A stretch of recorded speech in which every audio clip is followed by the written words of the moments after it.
everyone, my name is Zach. Welcome back to my channel, and welcome to, I guess we'll call this Zach on the Move. My last video was Zach on location, but I'm in transit right now, so I guess that's what we'll go with. I just passed a cop, so I was just like, oh. Anyway, I wanted to bring you along for my car ride today. I'm getting out of the house. Full disclosure, I'm going to buy more booze and see if any other shops are open. I'm not really sure who's allowed to be open and who's staying open, so I figured I'd just check some of the art stores I usually go to and see if any of them decided to stay open. I doubt it, but my dad seems to think there's a chance, so I mean, it's worth a shot. But anyway, I wanted to kind of bring you a video today because I'm finally answering a question that gets asked a lot of booktubers. When you first join BookTube, and I think it's even in the new to BookTube tag, one of the questions you always get is, oh, well, who's your favorite author? And when I joined BookTube, I did not have an answer to this question. For a time, it was Stephen King, but by the time I got around to making my channel, there was a lot more misses than hits, which is kind of a problem for you to label them your favorite author. So I ended up explaining in my new to BookTube tag that, like, hey, I don't really have one. Maybe, I was thinking at the time maybe C.S. Lewis, because I was reading a lot of him at the time, and I still really like C.S. Lewis. But after almost a whole year of having my channel, I finally figured out, and I'm ready to declare someone my favorite author of all time. And the funny thing is, I don't really know what to call this author. The author in question is Shauna McGuire. So really, for all intents and purposes, Shauna McGuire is my favorite author of all time. But I have only read one book under Shauna McGuire's own name, and that was Every Heart a Doorway, which I really liked, don't get me wrong, but it's kind of weird to call someone your favorite author when you've only read one of their books technically. I have started Middle Game. I'm supposed to be buddy reading it with Patronosaurus, Katie, but we both have kind of been hit hard mentally by this quarantine and this pandemic, so neither of us have really made any progress.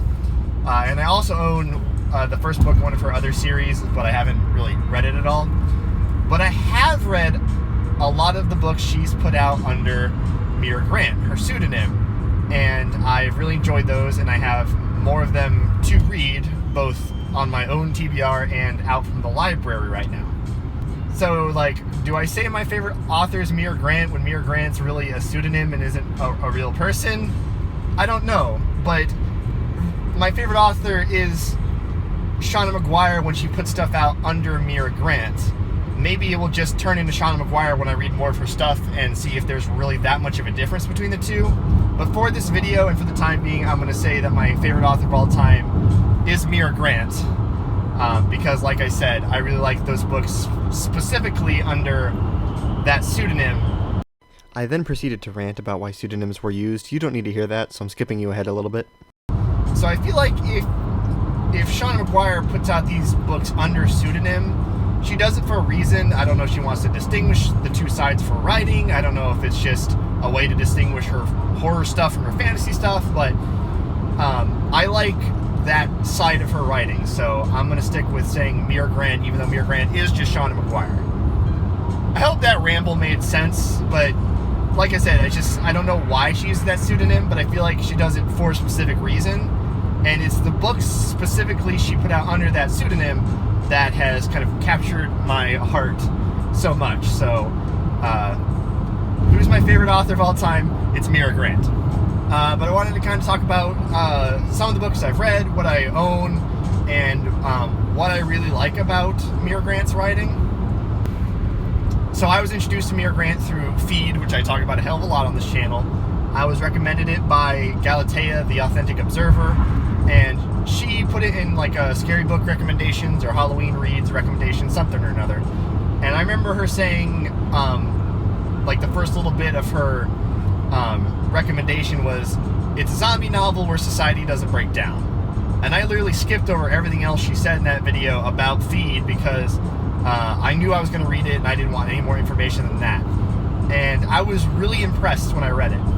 I love zombie books and the zombie genre in general across multimedia, but Feed was such a breath of fresh air, and if people say the zombie genre is all the same. Feed is always going to be my go-to example of how you can do original things with it, and it's not this kind of exhausted genre that a lot of people, even horror fans, say it is.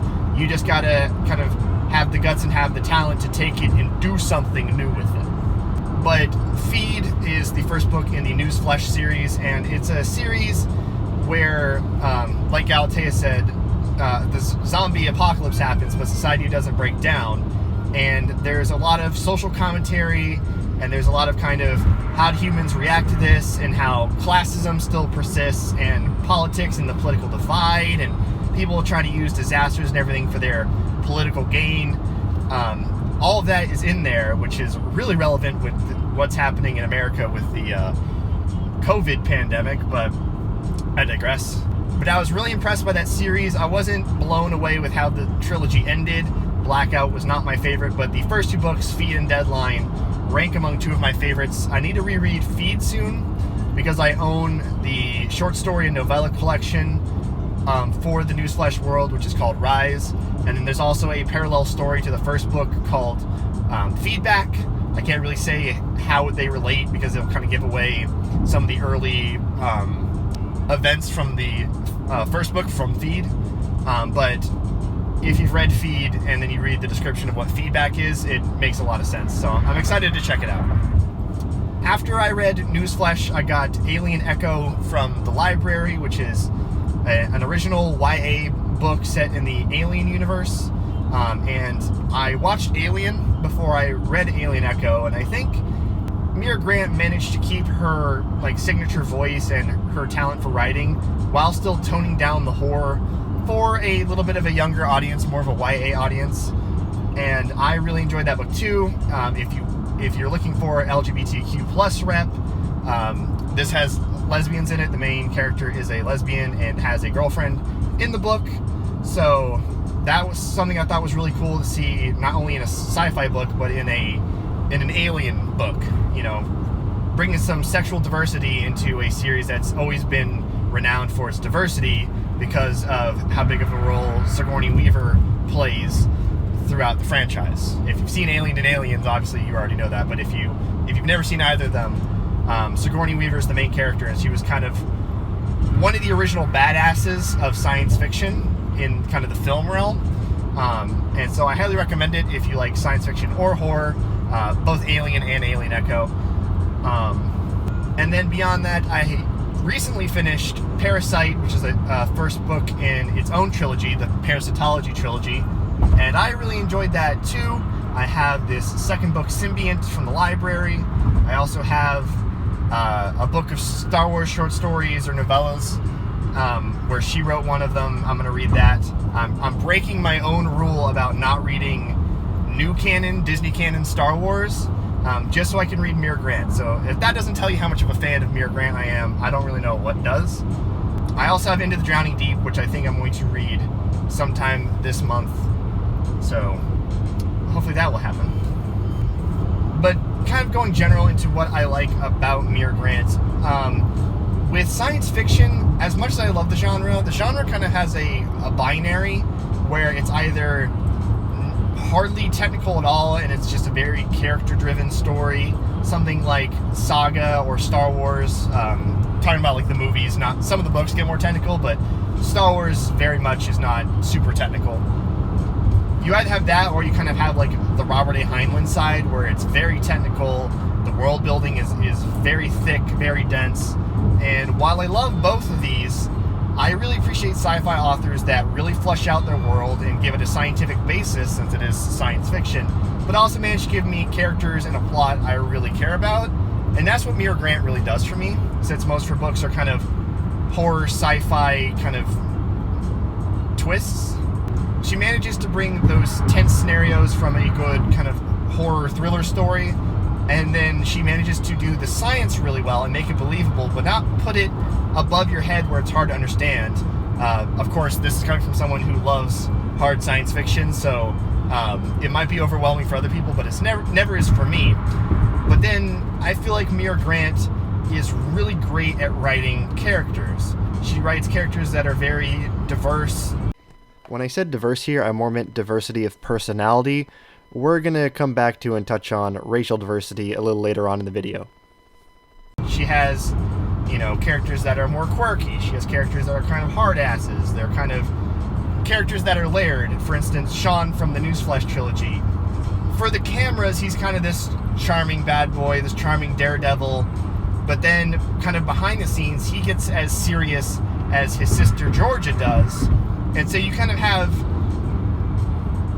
this persona he projects, which is a lot like people in the entertainment industry.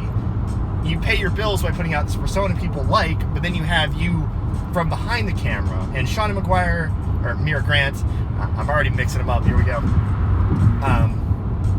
really does a good job at kind of showing him flipping between the two, which really helps give him depth, and he just has a really good personality.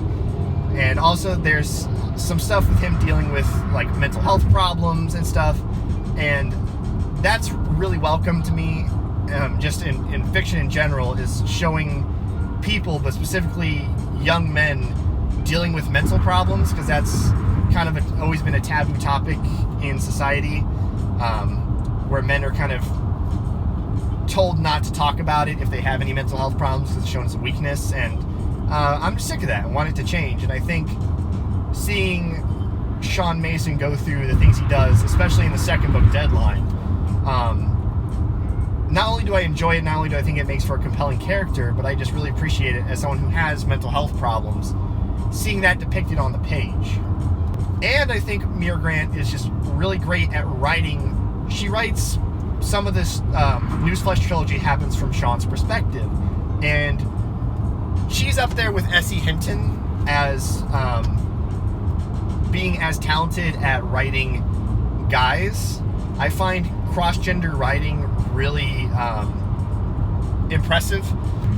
I always think about how hard it would be for me to write from a woman's perspective, and I think it'd be very difficult. So to see a woman write a man's perspective so well, where I feel like I'm legitimately listening to another dude just talk to me, it's super impressive and super commendable, and I just really like it. Now I will say, and I will call out Mira Grant, I don't remember there being a ton of racial diversity among her characters that I've read, and that's a problem. I'm hoping as I read more of her books, and as she hopefully comes out with more books, I will find more diverse characters, and I hope she puts out more diverse characters.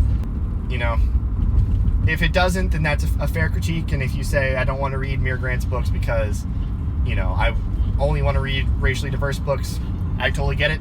I'm not going to be mad at you, and obviously it's something I want you to be aware of. So even our favorites have problems, and that's Mira Grant's. Now, taking this turn, here we go, and hold the camera.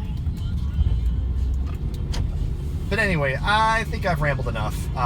Just kind of bottom line, as a fan of science fiction and horror, just Mira Grant's books really do it for me, because like I said earlier, she tends to blend the two really well and give me enough science to keep the sci-fi fan happy, but give me enough interesting and compelling characters to keep the character reader in me happy.